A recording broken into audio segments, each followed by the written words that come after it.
না। পাওয়া যায়নি? কিন্তু স্যার একটা একটা খুব গুরুত্বপূর্ণ কথা জানা গেছে। ক্রাইম সিনে যে এত রক্ত পাওয়া গিয়েছিল, ওই রক্ত কোনো মানুষের নয়, বরং কোনো পশুর রক্ত ছিল। কি? ডক্টর সারিকা, এই মেয়েটার শরীরে যে রক্ত লেগেছিল সেটাও কি কোনো পশুরই? না না, এই মেয়েটার শরীরে আর জামা কাপড়ে যে রক্ত পাওয়া গিয়েছিল সেটা এরই আসল রক্ত। কিন্তু এটা ছাড়া ওখানে আর যা যা ছিল সমস্তটাই প্লান্ট করা হয়েছিল। মোটামুটি 20 জনের ডিএনএ আর এতগুলো প্রমাণ ক্রাইম সিনে এলো কোত্থেকে স্যার? সেটাই তো, এতগুলো প্রমাণ, কিন্তু আমাদের হাতে কিছুই নেই। বাহ, তুমি এখন চুপচাপ বসে থাকো, কিছুই তুমি বলো না, আমরা গল্প বলছি তাই না? বস, আমি জানি এই সমস্ত প্রমাণগুলো কোথা থেকে এসেছে। গত কয়েক বছর ধরে সিআইডি যতগুলো কেস সলভ করেছে তার মধ্যে থেকে কিছু ইম্পর্টেন্ট কেসের ইম্পর্টেন্ট এভিডেন্স হচ্ছে এই সবগুলো। কি?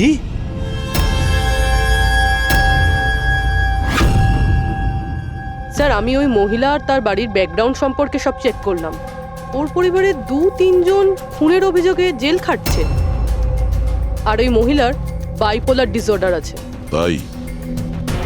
তাইও এই ধরনের ব্যবহার করছিল। আর ওই যে কেয়ারটেকার ছিল বীরজু, ওর কি খবর?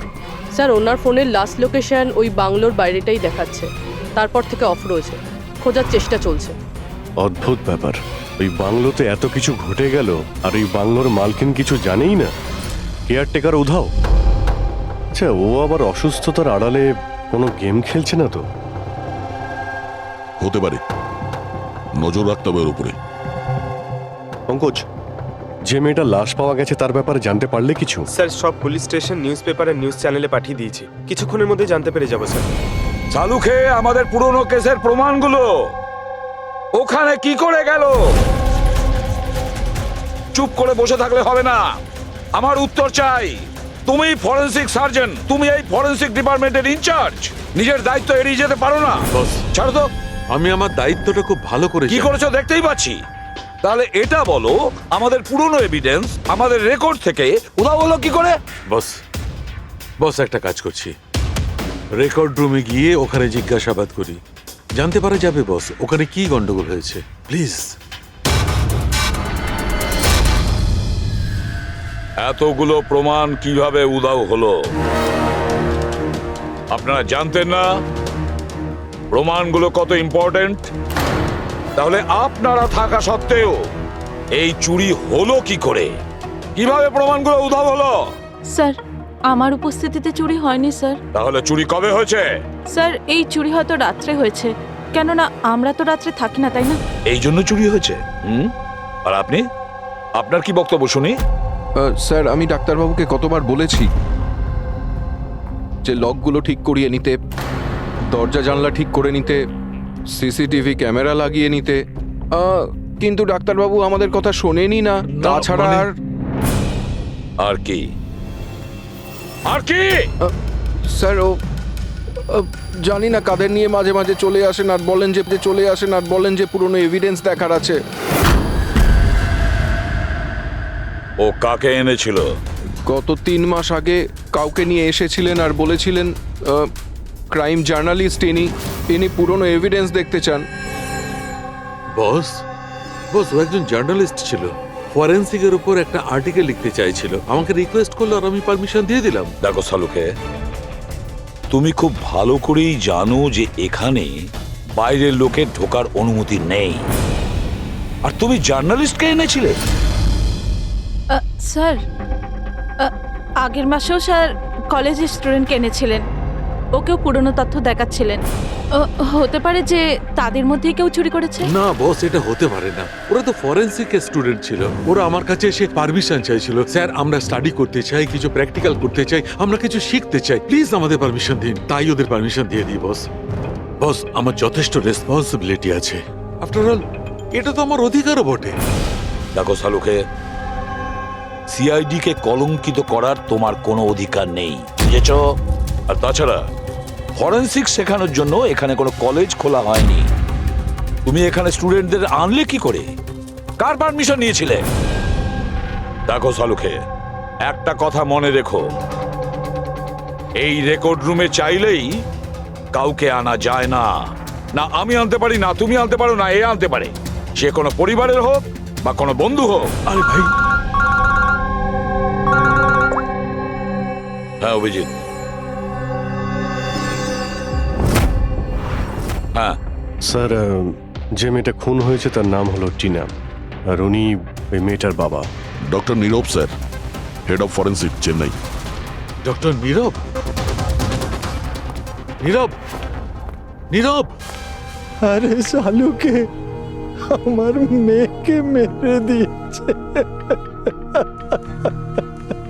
কন্ট্রোল ইয়ারসেলফ, সব জানা যাবে। স্যার, ওনাকে আপনি চেনেন? হ্যাঁ অভিজিৎ, একটা সময় ছিল যখন আমি আর নীরব একসঙ্গে কাজ করতাম।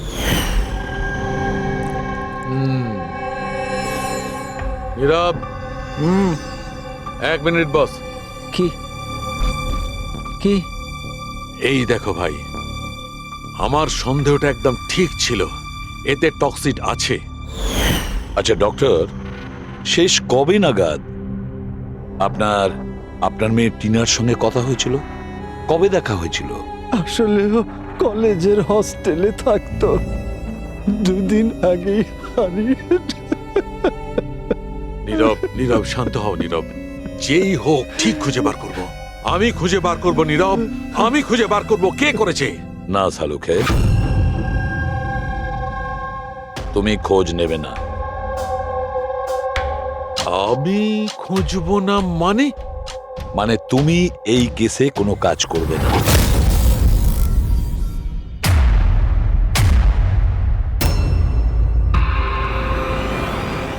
কেন? কারণ তোমার গাফিলতির জন্য ফরেনসিক রেকর্ড রুম থেকে প্রমাণ চুরি হয়ে গেছে। সালুখে, ইউ আর সাসপেন্ডেড যতক্ষণ না কেস সলভ হচ্ছে।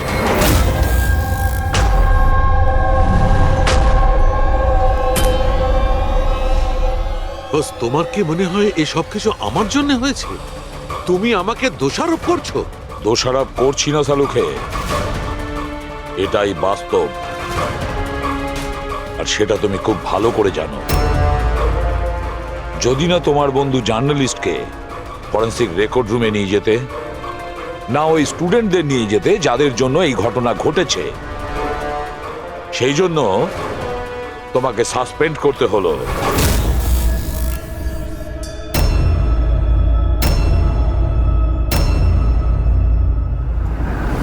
কিন্তু ভাই, নীরবের আমাকে প্রয়োজন আছে, এই কেসটাতে আমার প্রয়োজন আছে, প্লিজ। না সালুখে। স্যার, স্যার আপনি আমাকে ডেকেছিলেন? ডক্টর সারিকা, এখন থেকে তুমি ওনার মেয়ে টিনার কেস ফাইল হ্যান্ডেল করবে। আমি? হ্যাঁ। কিন্তু স্যার, দয়া, অভিজিৎ, সালুকের বন্ধু জার্নালিস্ট আর ওই স্টুডেন্টগুলো যারা ফরেনসিক রেকর্ড রুমে এসেছিল, সবার খুব ভালো করে এনকোয়ারি করো, খুব ভালো করে। Sir, doctor সালুকে, doctor সালুকে,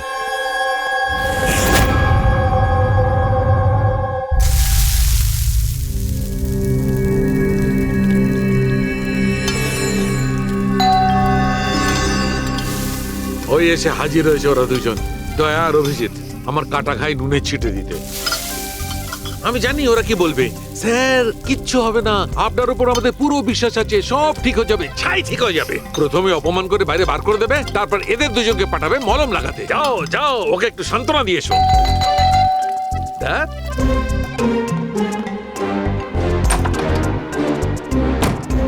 high. Morning.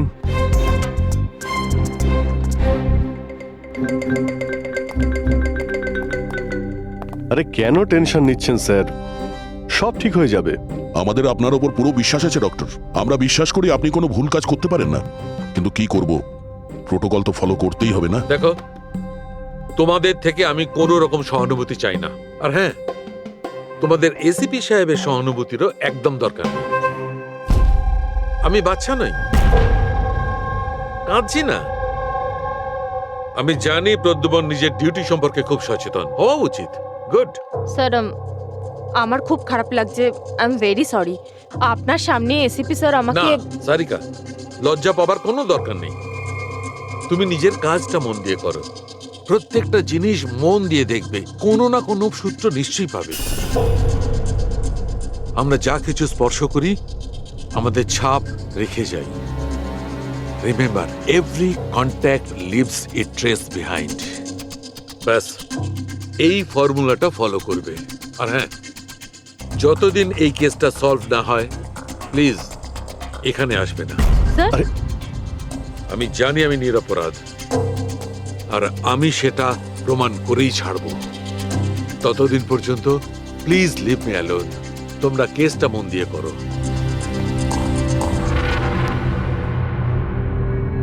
মাথা খুব গরম হয়ে আছে।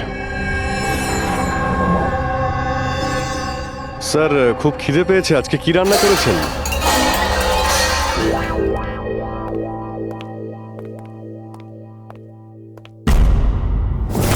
স্যার, হুম? এই জার্নালিস্ট শুনেছি খুবই অভদ্র একটা মানুষ। 3 মাস আগে নাকি ডক্টর নীরবের সঙ্গে ওনার ঝামেলাও হয়েছিল। দেখছি কতটা টেরা লোকে। স্যার, আপনাদের ভেতরে ডাকছে। Thank you.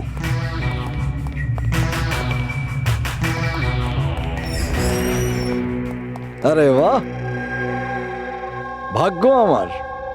আজ তো সিআইডি টিমের সিনিয়র অফিসার দয়ার সঙ্গে আমার দেখা হয়েই গেল।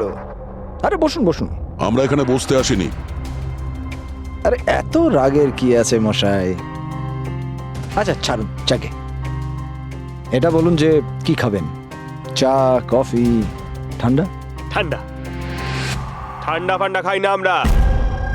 আচ্ছা মিস্টার দয়া, আমি অনেক দিন থেকে সিআইডি টিমের উপর একটা ডকু ড্রামা করার কথা ভাবছিলাম, কিন্তু আমাদের এসিপি স্যারকে পাওয়াই যায় না। আপনি তো জানেন নিশ্চয়ই, সিআইডি আজে বাজে লোককে এন্টারটেন করে না।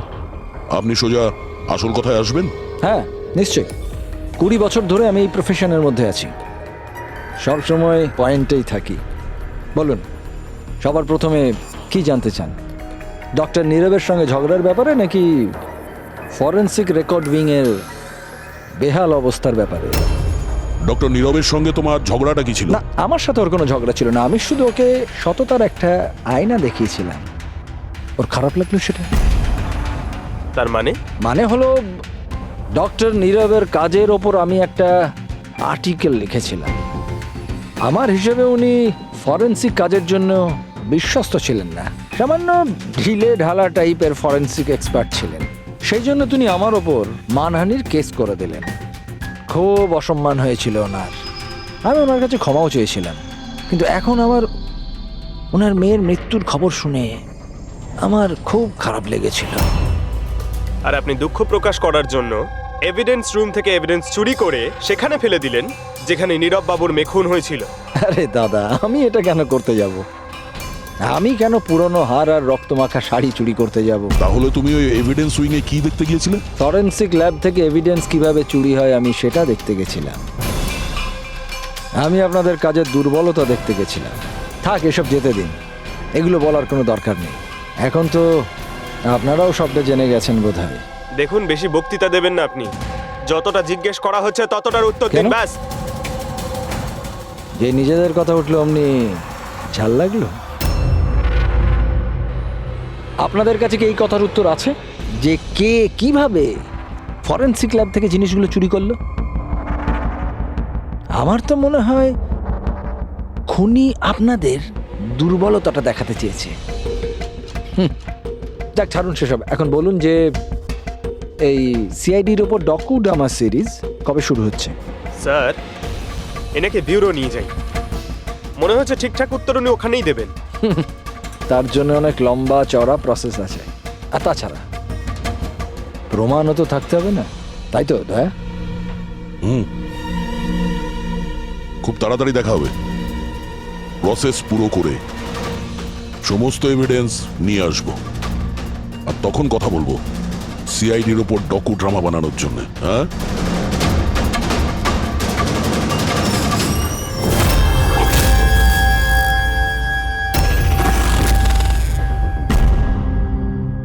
ডক্টর নারায়ণী, ইয়েস, হ্যাঁ বলুন। আমরা সিআইডি থেকে একটা কেসের ব্যাপারে আপনার সাথে কথা বলতে চাই। নিশ্চয়ই বলুন। যে স্টুডেন্টগুলো গত মাসে ফরেন্সিক রেকর্ড রুম দেখতে গিয়েছিল তারা প্রত্যেকেই চুরি আর খুনের দায়ে সাসপেক্ট। হোয়াট? অফিসার, আপনার নিশ্চয়ই কোথাও ভুল হচ্ছে। আমাদের স্টুডেন্ট কখনো এরকম করতে পারে না। আমরাও সেটা আশা করি যে ওরা কিছু করেনি, কিন্তু খুন তো হয়েছে আর ওরা প্রত্যেকেই অভিযুক্ত। দেখুন, আমাদের বাচ্চারা শুধুমাত্র এডুকেশন ট্যুরের জন্য গেছিল, আর আপনারা ওদের সন্দেহ করছেন। আমাদের কাজ হচ্ছে কেসটা সলভ করা আর অপরাধীকে উপযুক্ত শাস্তি দেওয়া। আপনি প্লিজ ওই 10 জন স্টুডেন্টকে ডাকুন, আমরা তাদের জিজ্ঞাসাবাদ করব আর তাদের আঙুলের ছাপ নেব। দেখুন, ব্যাপারটা বুঝুন, ওরা স্টুডেন্ট। দেখুন, ওদের উপর তো আমরা 3rd ডিগ্রি ইউজ করছি না, আমরা শুধু জিজ্ঞাসাবাদ করব। আর হ্যাঁ, ওদের কিছু বলবেন না যে আমরা কি ব্যাপারে ওদের সাথে কথা বলবো। ওকে। ফরেন্সিক রেকর্ড রুম দেখে তোমাদের কেমন লেগেছিল? স্যার, আমার তো দম আটকে যাচ্ছিল ওখানে। ওটা কোনো জায়গা হলো? পুরনো দাঁত, হাড়, রক্তে মাখা কাপড়। আমার তো এই জায়গাটা একদম ভালো লাগেনি, খুব অদ্ভুত অনুভূতি হচ্ছিল। তোমার কি সবসময় সর্দি কাশি হয়? না ম্যাম, মাঝে মাঝে হয়। স্যার, আমার কাছে ওই জায়গাটা সম্পূর্ণ ইউজলেস ছিল। দেখাশোনা নেই, না কোনো প্রমাণ আছে ঠিক মতো। আর স্যার, আমি তো ওই কোল্ড কেস ফাইলের এভিডেন্স বাড়ি নিয়ে যেতে চেয়েছিলাম, যাতে আমি ওটার উপরে স্টাডি করতে পারি। আমি রোমাঞ্চিত হচ্ছিলাম। খুনি আর নিহতদের চিন্তাভাবনা কল্পনা করার চেষ্টা করছিলাম। খারাপ চিন্তা, দুঃখ, কষ্ট।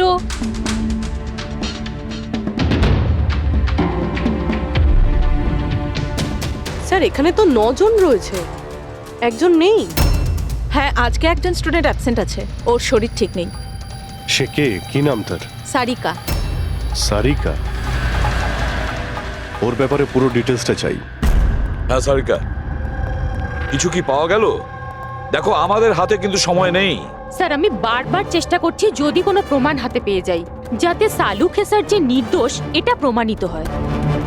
যাই হোক না কেন, কিছু না কিছু তো ঘটেছে। যারা সালুখেকে ফাঁসানোর চেষ্টা করেছে, কে হতে পারে আর কেনই বা সে করছে? স্যার, আপনি এটা জানেন, তবুও সালু খেসারকে বের করে দিলেন। সারিকা, আমি সেটাই করেছি যেটা আইনত। না হলে সালুখেকে আমি... কি স্যারকে আপনি কি? খুনি খুব বড় ভুল করেছে। কি ভুল স্যার? যখন তোমরা ওখানে গিয়েছিলে, ওই বাড়ির ভেতর ঘুরছিলে, ভেতর থেকে বাইরে, বাইরে থেকে ভেতরে, সব জায়গায় যখন প্রমাণ খুঁজে বার করছিলে, তখন ফেডরিক, তখন তুমি চিহ্ন ছেড়ে যাচ্ছিলে। তোমার হাতের চিহ্ন, পায়ের চিহ্ন, আরো অনেক ছোট ছোট জিনিস, যেগুলো তোমাদের অগোচরেই ঘটছিল। আর খুনি ঠিক একইভাবে ওখানে তার চিহ্ন ছেড়ে গেছে, এমন চিহ্ন যেগুলো আমরা ট্রেস করতে পারি। ট্রেসেবল চিহ্ন? সারিকা, আমরা যা কিছু স্পর্শ করি আমাদের ছাপ রেখে যাই। রিমেম্বার, এভরি কন্ট্যাক্ট লিভস এ ট্রেস বিহাইন্ড। স্যার আমাকে হিন্ট দিয়েছিলেন, কিন্তু আমি বুঝতে পারিনি কেন।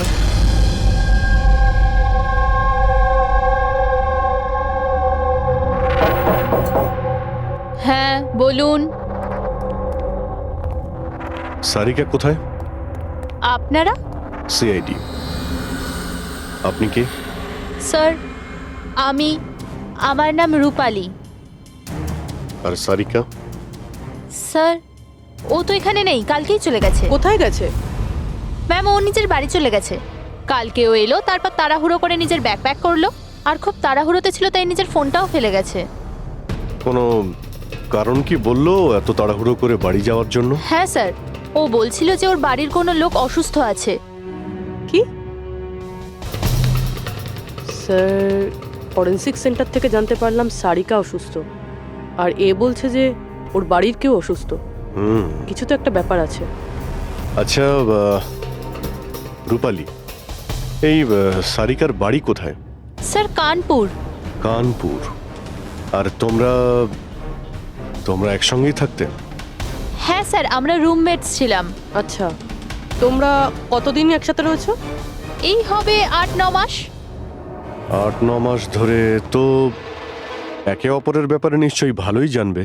কি কেমন মেয়ে ছিল সারিকা, কিছু বলতে পারবে তুমি? স্যার ও তো খুব ভালো মেয়ে ছিল।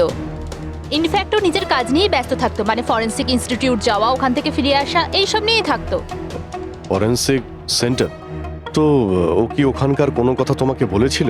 হ্যাঁ, ফরেন্সিক ইনস্টিটিউটের ব্যাপারে কিছু কিছু কথা আমাকে বলতো।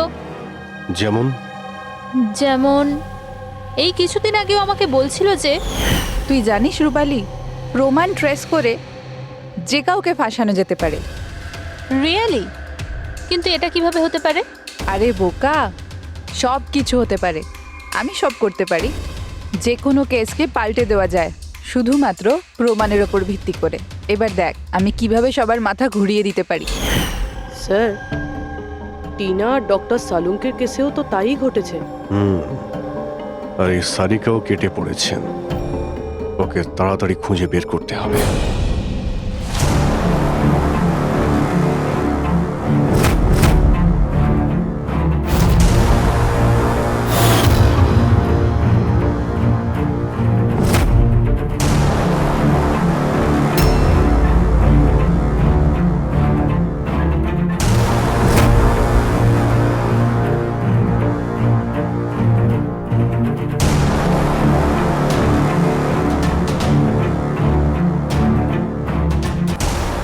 সারিকা,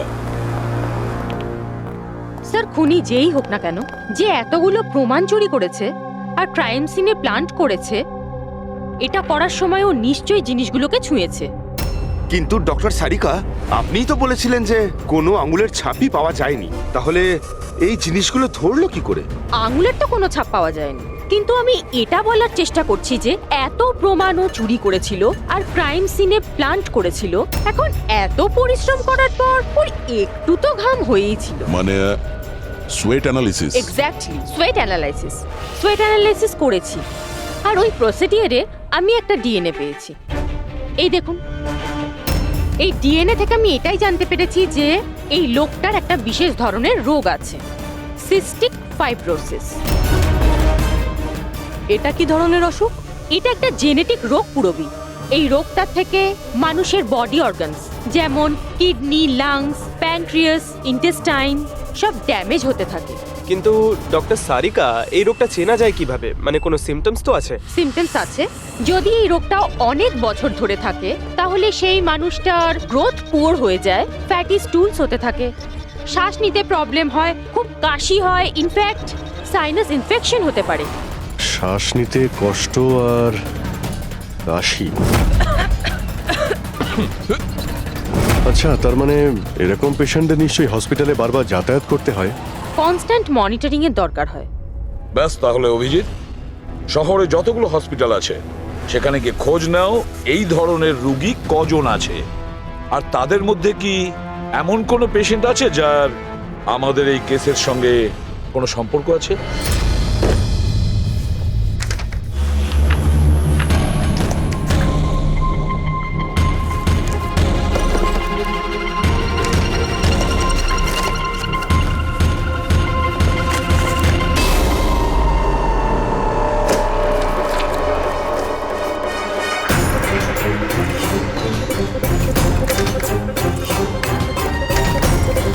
এই কেসটা আমরা একসঙ্গে কাজ করেছিলাম। ডক্টর নীরবের মেয়েকে খুন করা হয়েছে, আমাকে সাসপেন্ড করা হয়েছে, তো বাকি রইল ললিত। যদি সবকিছু কেসটার জন্য হয় তাহলে ললিতের সঙ্গেও নিশ্চয়ই কিছু ঘটেছে, নাহলে হয়তো ঘটবে। ললিতকে খুঁজতে হবে, কিন্তু এত বছর ধরে ললিতের সঙ্গে কোনো যোগাযোগ নেই, কি করে খুঁজবো? ট্রাই করে দেখি।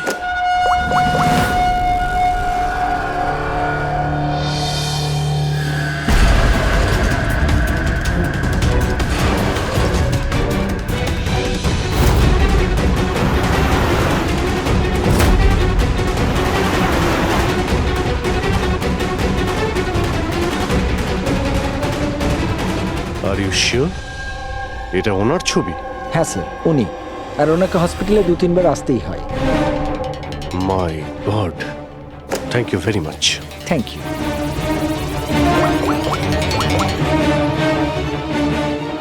দয়া, খুনির ব্যাপারে জানতে পেরেছি। কি ডক্টর ললিত মারা গেছেন 5 বছর আগে? হ্যাঁ স্যার, আপনারা মেয়ের সাথে দেখা করতে পারেন। কোথায় ওর মেয়ে? আমি কথা বলতে পারি? সে তো মুম্বাইতে আছে স্যার, সারিকা নাম ওর। সারিকা? হ্যাঁ sir. Okay, thank you. Sarika মুম্বাইতে।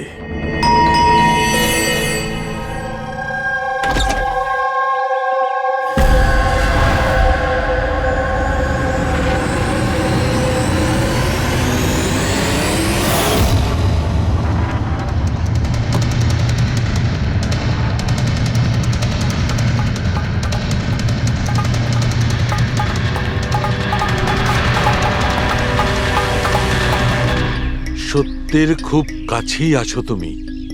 এইটাই শেষ জায়গা যেখানে খুনটা হবে।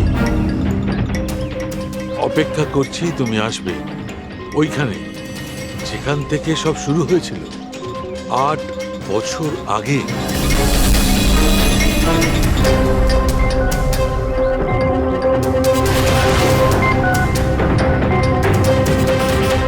বছর আগে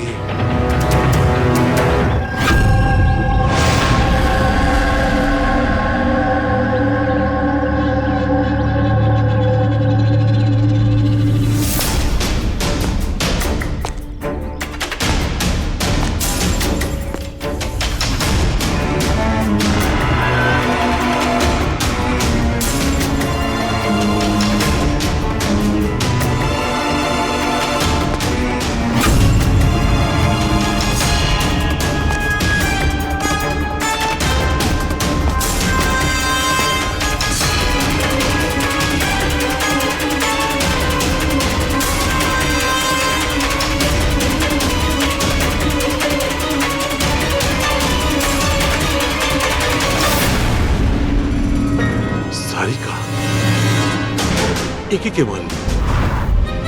হঠাৎ আলোটা নিভে গেল কেন?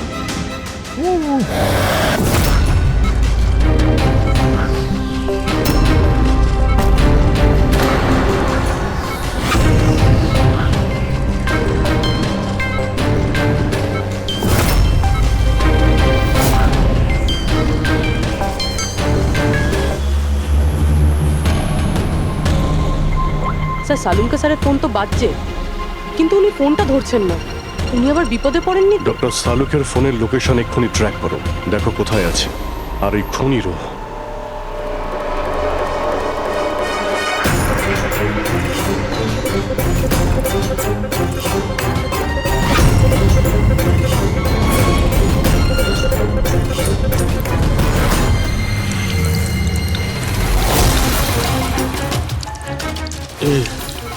এসব কি করছো? তোমার মৃত্যু আস্তে আস্তে আর খুবই কষ্টদায়ক।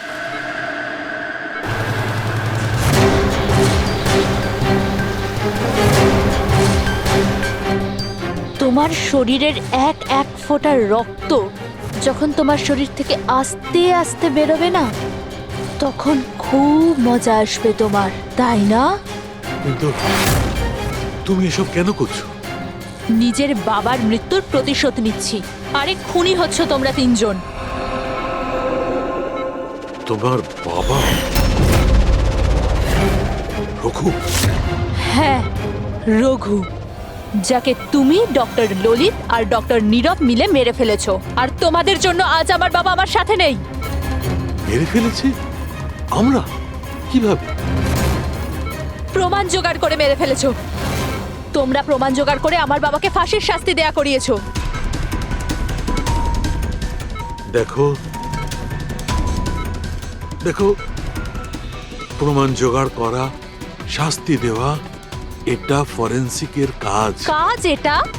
নিশ্চয়ই নিশ্চয়ই এটা তোমাদের কাজ, কিন্তু তোমরা আমার ব্যাপারে তো ভাবোনি না।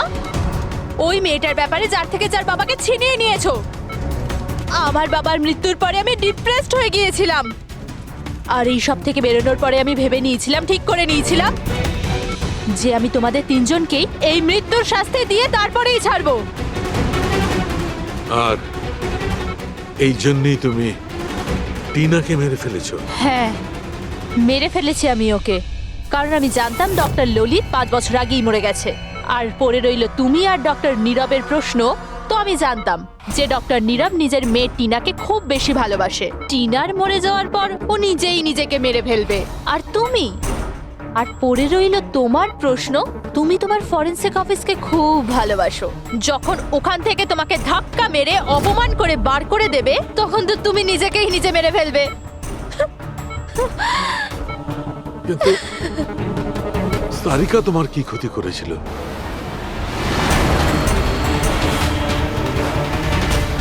সারিকা? ওকে তো মরতেই হতো। ও ললিতের মেয়ে ছিল যে, আর ফরেনসিকে কাজ করতো, আর আমার কাজে তো ও আসতোই। ওর সাহায্যে আমি ফরেনসিক অফিসের সব প্রমাণ জোগাড় করেছিলাম। তোমার ফরেনসিক অফিস তোমার বিরুদ্ধে? এই দেখো ডক্টর সালুকে, হয়ে গেল আমার বদলা পূরণ। আর যতক্ষণে সিআইডি এখানে আসবে, ততক্ষণে তুমি ওপরে। Good bye doctor সালুকে।